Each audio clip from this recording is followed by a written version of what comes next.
All right, I survived the attacks of September 11th, 2001.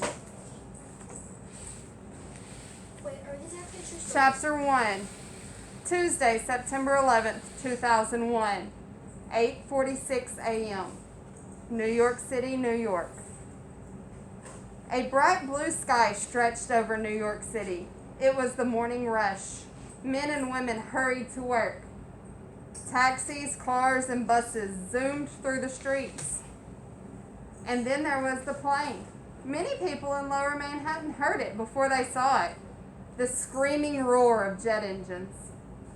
The massive aircraft streaked through the sky, barely skimming over rooftops. Up and down the sidewalks, people froze. 11-year-old Lucas Cowley wasn't supposed to be in Manhattan that day. His parents had no idea that he had caught a train into the city, that he was there on a crowded sidewalk, looking up as it all began. Lucas watched, almost hypnotized, as the plane careened through the sky. He'd never seen a plane flying so low. It was so close that he could read the letters on the tail. AA, American Airlines. Panicked questions swirled through his mind.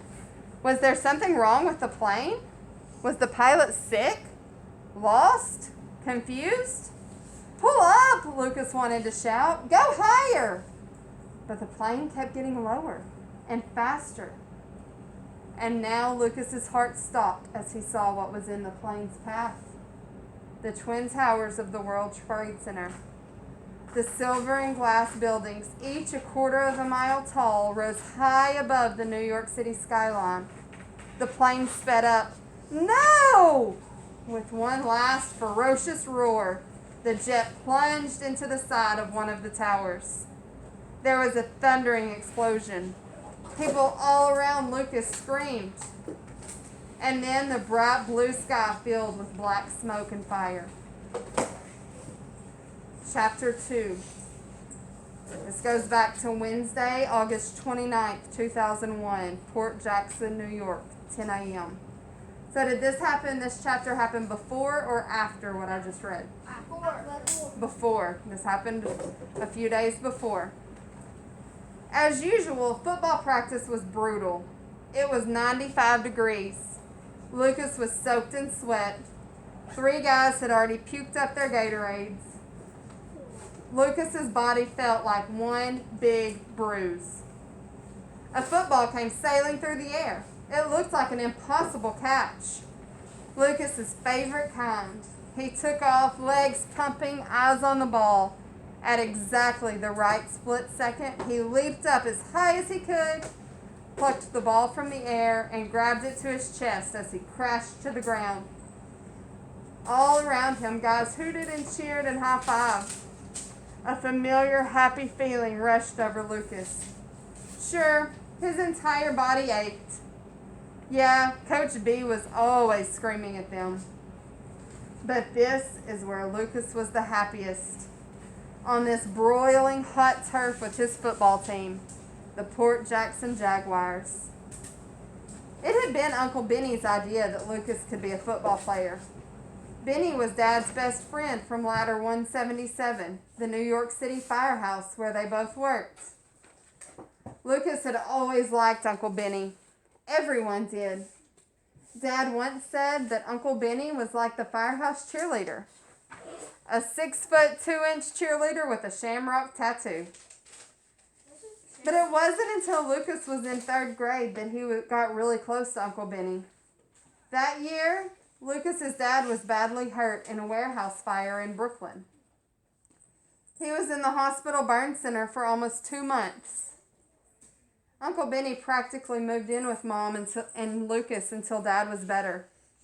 Lucas would wake up some mornings and find Uncle Benny reading the sports page at the kitchen table. Before Lucas could say, "Where's Mom?" Uncle Benny would grab him by the arm and sit him down. "You gotta see this," he'd say, holding up a picture of some football player that Lucas had never heard of. Lucas would sit there, pretending to be interested. He'd never been a sports kid. He and Dad were always too busy working on their projects. Before Dad got hurt, they'd been spending every weekend in their basement workshop building a model of the latter 177 truck, the Seagrave 75. But Uncle Benny wasn't interested in truck models. What Uncle Benny loved was football. And soon enough, he had Lucas glued to Monday Night Football, cheering for Uncle Benny's teams, watching ESPN and booing the players that Uncle Benny didn't like. Uncle Benny bought Lucas a football and then spent hours with him in the backyard teaching him how to throw and catch. And then came the day when Uncle Benny appeared with the form to sign up for the Jaguars. "I can't really play football," Lucas said. Back then, Lucas had been pudgy, shorter even than some of the girls in his grade. But Uncle Benny got his mom and dad to sign the form, and the next thing Lucas knew, Uncle Benny was driving him to his first practice. Lucas had to smile as he thought back to that day. He was a little butterball stuffed in his brand new pads and brand new cleats.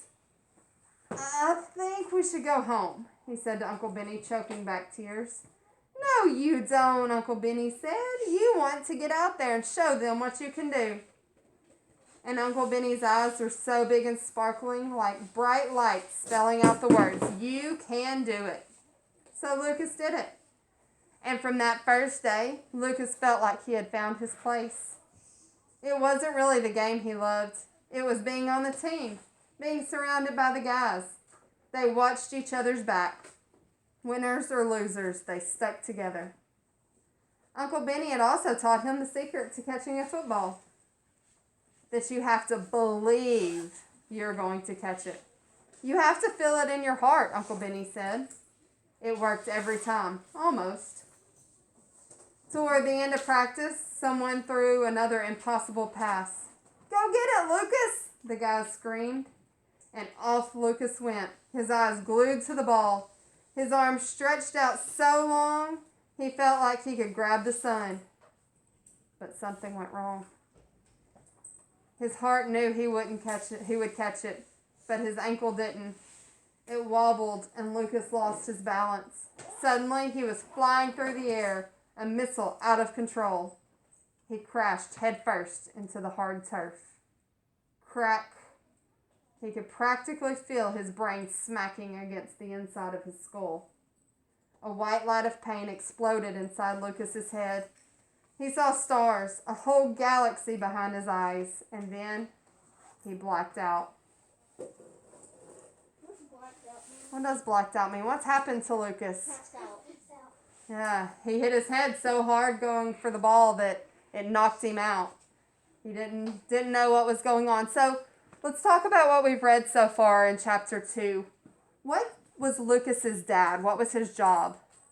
Firefighter. What was his job, Ainsley? Making like models and stuff, or was that like?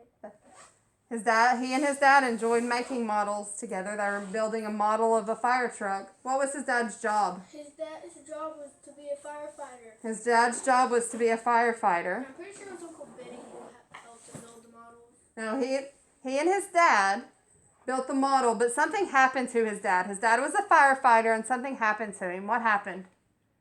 He got caught in a fire, and so he had to go to the fire hospital. Right, he got burned very badly in a fire, and he spent a lot of time in the hospital. So while Dad was in the hospital, Uncle Benny came to help out. And what did Uncle Benny love? He wasn't into building models. He was into what, Jaden? Football. Like my dad. So he taught Lucas all about football. So was Lucas enjoying football? Yes. Yeah, and sounds like he was pretty good at it. All right, chapter 3. The next few hours were a blur. The guys swarming around him, Coach B helping him off the field, the long wait at the emergency room, Mom and Dad's worried faces. But in the end, Lucas was fine. He just had a concussion. Sure, it was worse than the concussion he'd gotten during playoffs last season, and the one before that during the summer after 4th grade. But he knew he'd get better if he just took it easy, just like all the other times. That night, Dad came into Lucas's room to check on him. "You feeling okay?" he asked. "I'm good, Dad," Lucas said. He really was feeling much better. What really killed him was knowing he'd be out of football for the next 12 days. He already missed the guys. Looking up at Dad, Lucas saw a face almost exactly like his own. They even had the same specks of green in their brown eyes. "You need anything?" Dad asked. "I'm good," Lucas said again. Lucas stayed very still, hoping Dad would stick around and talk. But Dad stood up. He leaned over and kissed Lucas on the forehead, and he was gone. Lucas's heart sank a little. There had been a time when Dad would have plopped himself down on Lucas's bed and announced his plan for the next adventure. Some nights back then, they'd wait for Mom to fall asleep so that they could sneak down to the basement and work on the Seagrave. Dad and Lucas had been a team of two. But then came the warehouse fire. 2 years had passed since it happened, but the memories were still sharp. The doorbell ringing in the middle of the night, the Chief and Uncle Benny standing in the doorway, still stinking of smoke, Mom's tears, and later the sight of Dad wrapped in bandages, his face white with pain. Lucas had always known that his dad's job was dangerous. Sometimes Dad would bring Lucas to the firehouse on his days off. Lucas would help with the chores, washing the truck, cooking lunch, checking the hoses. But what he loved most was sitting around the big, round kitchen table, listening to the guys talk about the fires they'd fought. To Lucas, they were superheroes. They ran into buildings filled with blazing orange flames and choking back smoke. They used metal spears to smash windows, rip out walls, and bash through doors. They carried people down oven-hot stairwells and dangled from ropes hundreds of feet in the air. The fires they tamed were more evil and ferocious than any video game villain or movie monster. But it wasn't until the warehouse fire that Lucas understood what a fire could do to a real man. A man like his dad. Dad never talked about what happened to him inside that warehouse. All Lucas knew was that 4 firemen had died, and that Dad was badly burned in the explosion. Even after all that time, the scars on Dad's arms were bright red and lumpy like raw hamburger. But the burns weren't the worst of what the fire did to Dad. It took away his smile. It took away his booming laugh. It turned him quiet. Some days, Dad barely talked at all. He'd get this look in his eyes, like his mind was somewhere else, probably sifting through the ashes in that warehouse. Lucas had stopped asking when they'd get back to that model of Seagrave, which was half finished but covered with dust in the basement. And when the memories of that night came back, he started worrying that Dad would never be himself again. He'd close his eyes and he'd imagine himself on the football field, surrounded by the guys, their voices calling out his name as he made one of his famous catches. So does it sound like football was important to Lucas? Yes, because he missed it as soon as he got home. Yeah, he missed it as soon as he was hurt. What else did it talk about that he missed, Christopher? What did he miss about his dad? He missed that he missed his smile and his laugh. Yeah, his dad really changed after the fire, didn't he? And also, is this story actually true? Is this a true story? This is what happened in September 11th is all true. This is a realistic fiction. It's something that could really have happened, but it's not a true story. But all the facts in here, once we start talking about September 11th in the next chapter, all those things were things that did happen. Yes, ma'am. When they said that his dad and mom were bursting into tears once they were on the way to the ER or the hospital, I thought his dad was in the hospital. His dad's out of the hospital now. Oh. But he's still not the same. This is a few years after his dad's accident.